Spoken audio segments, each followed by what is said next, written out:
జీవితంలో నేను ఉన్నాను కదా, నాకేమైనా ఎవరైనా సమస్యలు వస్తే భార్యాభర్తలు నా దగ్గరికి అడగడానికి వస్తారు. అరే నేనేంటి ఇంటి నుంచి ఇప్పుడు ఈమె చంపేస్తుంది, ఈమె కొట్టేస్తుంది, నేను బయటకు వెళ్తే రేపొద్దున సమాజానికి ఏం క్వశ్చన్ చేసుకోవాలని అతను చాలా సమర్థించుకుని పాపం చాలా భరించుకొని వచ్చారండి. వచ్చినప్పటికీ కూడా ఈమె ఇంటికి, మొన్న ఇంటర్వ్యూలోకి చెప్పింది కదా, ఈమె ఇంటికి తాళం వేసి నువ్వు ఇంటికి రావడానికి వీలు లేదు, నువ్వు ఇంటి నుంచి వెళ్ళిపో అని చెప్పి ఈవిడ ఇంటికి తాళం వేసి పంపించేసేదని. మరి ఆత్మాభిమానం ఉన్న వ్యక్తి ఇంకా ఇంటికి అప్పుడు కూడా ఎవరైనా హస్బెండ్ ఏం చేస్తాడు, ఇది నా ఇల్లు, నువ్వెవరు అడగడానికి పో అని కూడా అడగలడు. పాపం అది కూడా అనలేదంటే అతని మెంటాలిటీ అర్థం చేసుకోండి. తనకి ఎంతో ఇష్టపడి ఎంతో కష్టపడి ఒక 8 కోట్లు పెట్టి ఇల్లు కట్టుకున్నారంటే, ఆ కట్టుకున్న ఇల్లును కూడా ఆమె గంటేస్తే నువ్వెవరు నాకు అంటానికని అనుకున్నా వదిలేసి వచ్చేసారంటే అతనికి ఒక ఆడవాళ్ళ మీద ఎంత గౌరవమో ఎంత ప్రేమో అర్థం చేసుకోండి మీరు. అతని మెంటాలిటీని మీరు ఇవన్నీ చూస్తే మీకు అర్థమవుతుంది అతను ఏంటో, అతని క్యారెక్టర్ ఏంటో. ఓకే, మీరు ఇంత స్ట్రాంగ్ గా కనెక్ట్ అవ్వడానికి బలమైన కారణం ఉందా? ఇవి ఈ క్వాలిటీస్కే అతన్ని స్ట్రాంగ్ గా కనెక్ట్ అవ్వడానికి కారణం ఈ మంచితనమే. ఇతని మంచితనం, ఇతని హ్యుమానిటీ గ్రౌండ్స్, ఇతను ముక్కుసూడితోనో, ఇతని స్ట్రైట్ ఫార్వర్డ్నెస్, ఇవన్నీ నాకు ఉందంటే ఇతని మనసు ముందు చెల్లించిపోతుంది. ఎవరికైనా ఏదైనా అంటే ఇతను ముందు చాలా సఫర్ అవుతారు. ఎప్పుడు ప్రజలు అంటూనే ఉంటారు. ఎప్పుడు అతని లైఫ్ కోసం ఎప్పుడు కూడా ఆలోచించారు. అతను నాకు ఇది కావాలి అది కావాలని కూడా ఎప్పుడు ఆలోచించుకోరు. ఎప్పుడు ప్రజలు ఎప్పుడో మార్నింగ్ 8 గంటలకు ప్రజల్లోకి వెళ్తే రాత్రో ఎప్పుడో ఇంటికి వస్తారు. అలాంటి ఈ మెంటాలిటీ ఉన్న వ్యక్తే కాబట్టి నేను అతనికి ఇష్టపడ్డాను. కాదండి, మీరు ఆలోచించాలి కదా మాధురి గారు, మరి ఆ టైంలో ఆలోచించారు. ఒకవేళ ఇలాగైతే సమాజం ఒప్పుకోదేమో, నాకు పిల్లలు ఉన్నారు, నాకు భర్త ఉన్నది, వాళ్ళ కుటుంబం చాలా మంచి అంటే సమాజం ఒప్పుకోదేమో అంటే సమాజానికి నేనేంటో తెలుసు కదా, మా ఊర్లో జరుగుతున్న సంఘటనలు కూడా అన్ని తెలుసు, వాళ్ళు కూడా అందరికీ తెలుసు. కనెక్ట్ అయ్యే ముందు చెప్తున్నాను నేను, అయిన తర్వాత చెప్పట్లేదు. ఆ టైంలో మీరు డిసిషన్ తీసుకున్నప్పుడు ఇవన్నీ జరిగాక కనెక్ట్ అయ్యానని చెప్తున్నాను. అంటే ఈవిడ ఇలా చేసి ఇంటి నుంచి గెట్టేశాక, ఈవిడ ఇతను ఇలాగా మానసికంగా ఇలాగా అతను కృంగిపోయి ఒక ఒంటరి అయిపోయాక, ఎవరు వాళ్ళ మదర్ కూడా పాపం 80 years ఓల్డ్, చూడడానికి కూడా తనకంటూ ఒక ఎవరు లేని టైంలో నేను తనకు ఒక అమ్మలాగా, ఒక ఫ్రెండ్ లాగా, ఒక గైడ్ లాగా నేను చూసుకోవడం జరిగింది అతనికి.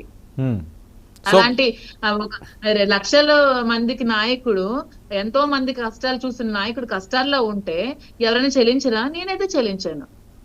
అవును, మీ కుటుంబం గురించి ఆ రోజు ఆలోచించలేదు. నా వల్లే ఎలిగేషన్స్ ని ఫేస్ చేస్తున్న వ్యక్తిగా, నా వల్ల నా పేరు మీద వచ్చిన ఎలిగేషన్స్ ని భరిస్తున్న వ్యక్తిగా సఫర్ అవుతుంటే మరి నేను సపోర్ట్ చేయాలి కదా. అవును, ఇప్పుడు ఆ సపోర్ట్ ఎందుకు చేసానా, ఈ రోజు ఇంతలా నన్ను రోడ్డు మీద పడేశారు అని నేను అస్సలు అనుకోవట్లేదండి. ఇప్పటికీ నేను అసలు సపోర్ట్ చేశానా, ఎందుకు రోడ్డు మీద పడిపోయాను అనుకోవట్లేదు. నేను అసలు రోడ్డు మీద పడిపోలేదు. రోడ్డు మీద ఎవరు నన్ను పడేయడానికి వాళ్ళకి అసలు ఏ రైట్స్ లేవు. అంత రోడ్డు మీద పడిపోయేంత నీచ స్థితిలో మేము లేము. మాకు విలువలు, మాకు కొన్ని కుటుంబాలు ఉన్నాయి. ఏదో ఇది చూపించేసి ఇది రోడ్ మీద పడేసాం అనుకునే సీన్ అయితే ఇక్కడ ఏమీ లేదు. నేను ఇప్పటికీ కూడా ఏ తప్పు చేశానని అనుకోవట్లేదు. నేను ఏ తప్పు చేయలేదు. నేను నా మనసు ఏం చెప్పిందో నేను అదే చేశాను. నేను కరెక్ట్ గానే చేశాను.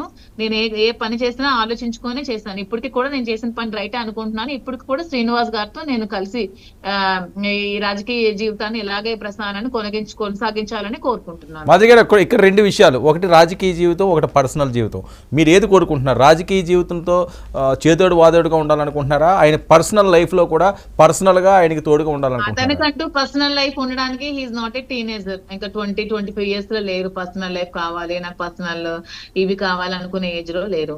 అతను ఇప్పుడు ఉన్నదే పొలిటికల్ లైఫ్ లో. సో పొలిటికల్ లైఫ్ లోనే ఉండాలనుకుంటున్నాను. ఎందుకంటే అతను ఇంకా రాజకీయ జీవితమే తప్పితే అతనికి ఇంకా పర్సనల్ లైఫ్ ఏముంది, ఏముంటది? ఇంకా అతనికి ఏమైనా కోరికలా, లేకపోతే ఏమైనా ఏం డిజైర్స్ ఏమి లేవు కదా. అతనికి ఉన్నదంతా ప్రజలు, ఆ జీవితమే.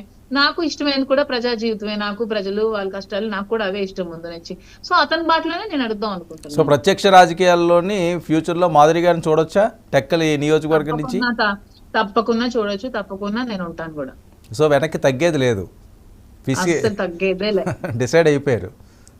డిసైడెడ్ 100%. ఇప్పుడు ఇంకా డిసైడెడ్ స్ట్రాంగ్ గా, చచ్చి బ్రతికాక ఇంకా స్ట్రాంగ్ గా డిసైడ్ అయిపోయాను, అస్సలు తగ్గేదే లేదని. అంటే ఇక్కడ చాలా ఈ 5-6 రోజులు పెట్టి జరుగుతున్న సీన్లు చూస్తే వైఎస్ఆర్సీపీ నుంచి కూడా ఎవరైతే ఇంతకుముందు చేదోడు వాదోడుగా ఉండేవారో, లేకపోతే శ్రీని గారు అంటే ఇష్టపడే వాళ్ళు ఎవరు కూడా ఈరోజు పెదవి విప్పట్లేదు, పైకి మాట్లాడలేకపోతున్నారు. పార్టీ నుంచి కూడా ఇంత కష్టకాలంలో ఆయనకి సపోర్ట్ లేదు అని చెప్పి భావిస్తున్నారు. ఒకవేళ అలాంటి పరిస్థితే వచ్చి ఆయన రాజకీయ జీవితానికి ఇబ్బంది అయితే? రాజకీయ జీవితానికి ఇబ్బంది ఒకటే చెప్తున్నాను అందరికీ కూడా, రాష్ట్ర ప్రజానికం